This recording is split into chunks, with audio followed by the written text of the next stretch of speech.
He was not a king. He was not born into reality. He was a farmer who became a legend. His story reminds us that ordinary people can achieve extraordinary things when they rise together against justice.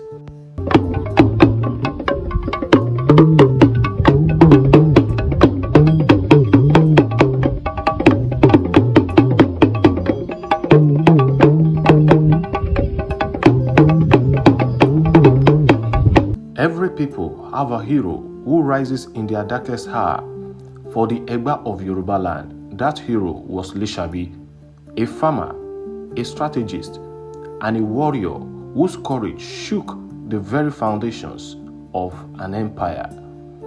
This is the untold story of Lisabi, the Yoruba warrior who defied tyranny and inspired generations to fight for freedom.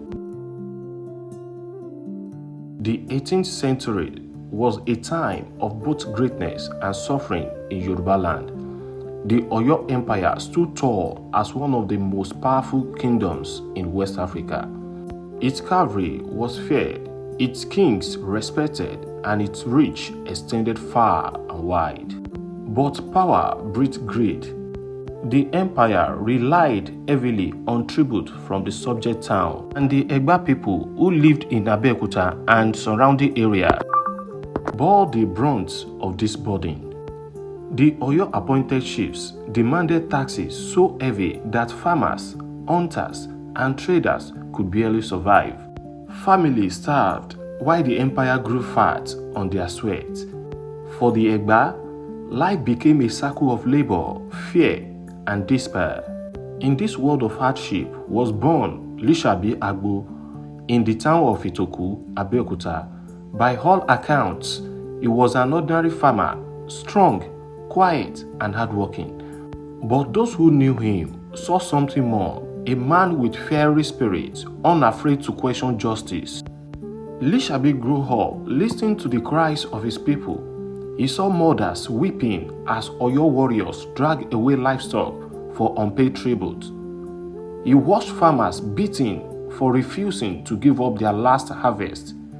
And in his heart, he vowed, this oppression must end. Lisabi knew one man could not fight an empire. He needed an army, but an army hidden in plain sight. So he formed the Egbe Aro Tradition Society.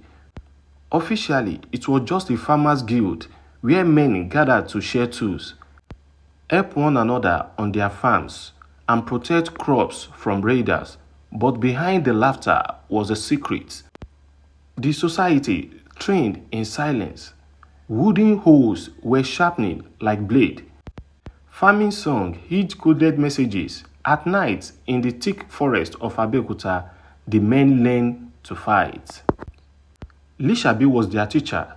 He taught them patience, discipline, and strategy. He reminded them, we fight not for ourselves, but for our children yet unborn. If we fail, they will live forever in chains. The Egbe Aro was no longer just a guild. It was the heartbeat of revolution. Meanwhile, the Oyo chiefs grew arrogant.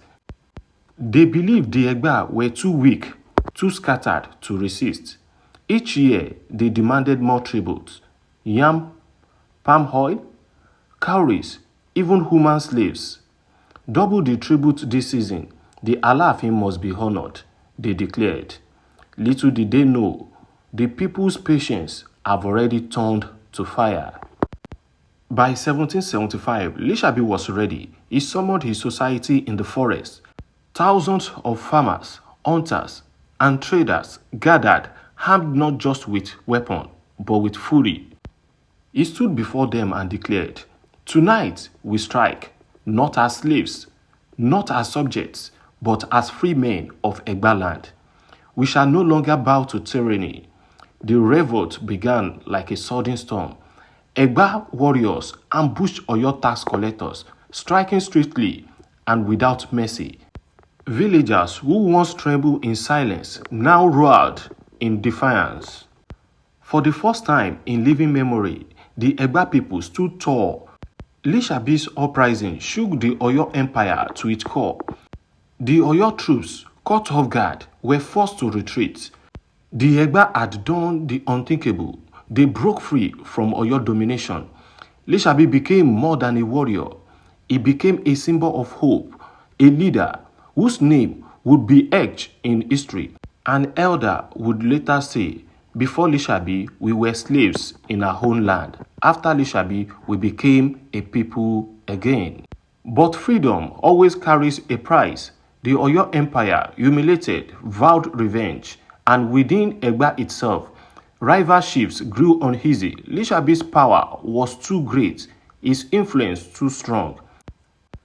According to legend, Lisabi met a tragic end. Some say he was betrayed by jealous allies and killed in ambush.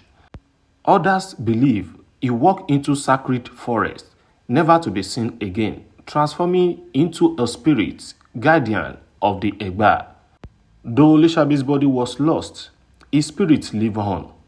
His revolt gave the Egba people the courage to build a new identity, free from the chains of oppression.